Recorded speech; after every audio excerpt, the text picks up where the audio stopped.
empathy was never originally intended to be synonymous with sympathy. It has become conflated with that through usage over the years. But it was originally, it's an interpretation of a German word that meant to understand the emotion that an artist was trying to convey. It was about understanding art, understanding the emotion the artist was trying to get across. And so that's really what it is. It's not agreement, it's not disagreement, it's not sympathy, it's not compassion. Now, it's a precursor to compassion. A friend of mine, Stephen Kotler, once wrote, empathy is about the transmission of information. Compassion is the reaction to that transmission. So if you just look at as empathy, basically is articulating your analysis, articulating your observations, not judging them, just expressing what you're analyzing, what you're seeing, what you believe to be the other person's perspective is, then it tends to be a precursor to compassion. It tends to feel to the receiver very compassionate, and it tends to trigger compassion, but in its purest form, it's just a relaying of information. Why do you think there is such a dearth of inherent empathy and compassion in our communication? Because people have come to define it as sympathy or agreement.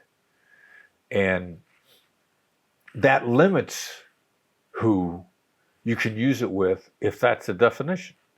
You can only have empathy with people you agree with or feel bad for, which is ridiculously unhelpful. My favorite analogy when I first learned all this, I learned about empathy on a suicide hotline, crisis hotline in New York City last century, early 1990s.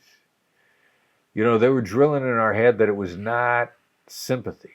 And they said, it does someone who's in quicksand no good for you to get into the quicksand with them. That's sympathy, getting into the quicksand with them.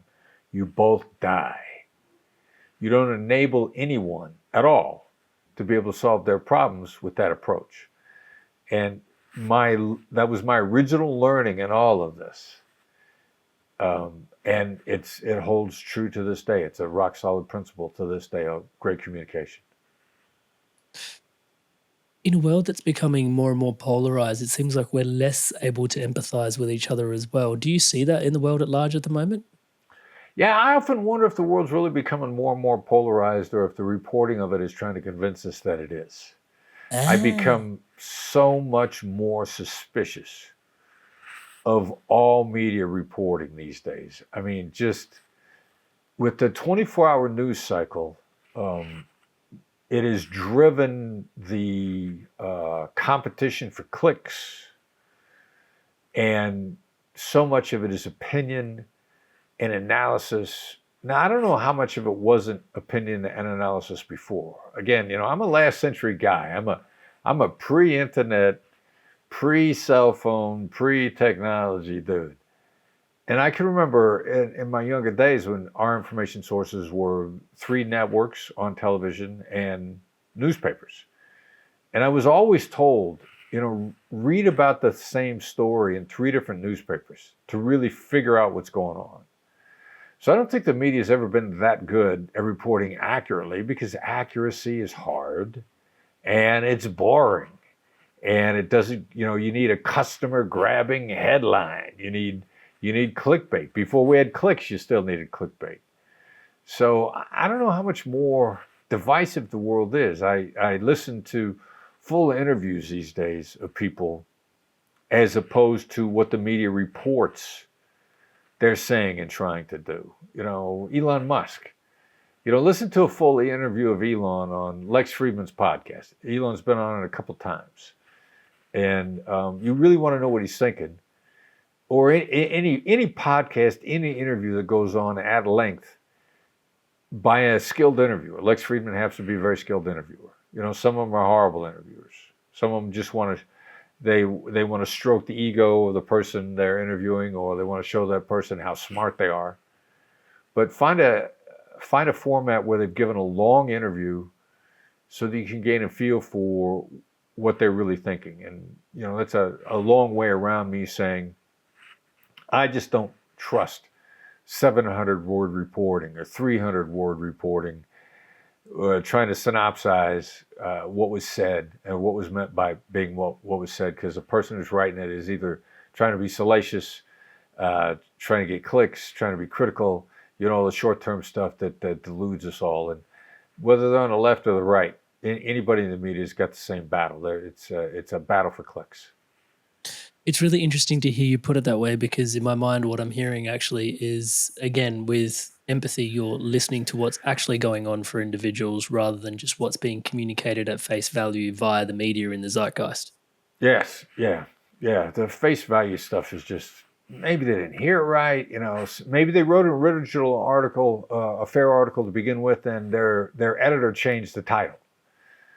There's just so many inaccuracies, and there's so much lumping of people together that you got to get a full interview to really find out where they're coming from. Well, it's interesting that even extrapolating that into your, interpolating in this case, into your FBI negotiation situations as well, because it seems like you do seem to carry this, there is an inherent goodness in most people. There is, I agree.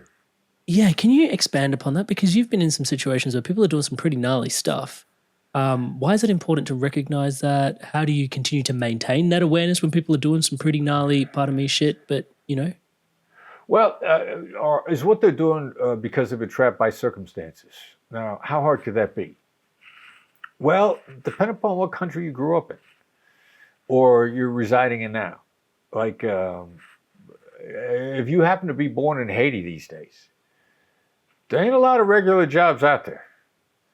If you happen to be born in certain regions of Mexico these days, you can't help yourself at all. You're in an area being ruled by the cartels. You're trying to feed your family. Like, who are the employers in your neighborhood? You got no control over who the employers in your neighborhood are once you've been planted there by circumstances. So in a lot of cases, you might not have any choice. And then you get caught up in an organization that's doing gnarly things. But you had no choice. Or, you're Palestinian in the West Bank. Hamas is ruling the neighborhoods. Like, you ain't got a lot of choices there. You're trying to run a hospital. Hamas comes in and says, we're storing weapons in your basement. You're a doctor. You want to treat people. You don't go along with the people in charge. You probably got some problems.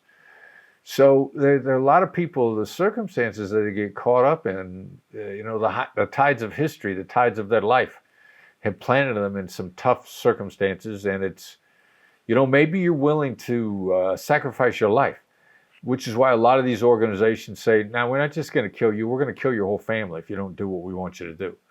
Are you willing to sacrifice your children's life by not playing ball? I mean, the harsh reality of some of these places should not be overlooked just because we happen to be in a free country, in a first world, to use a very old terminology, where we can do whatever we want. I don't got to worry about whether or not I'm actually gonna, when the sun goes down, I don't got to barricade myself in the house. I don't have to worry about getting shot when I'm going out on the street.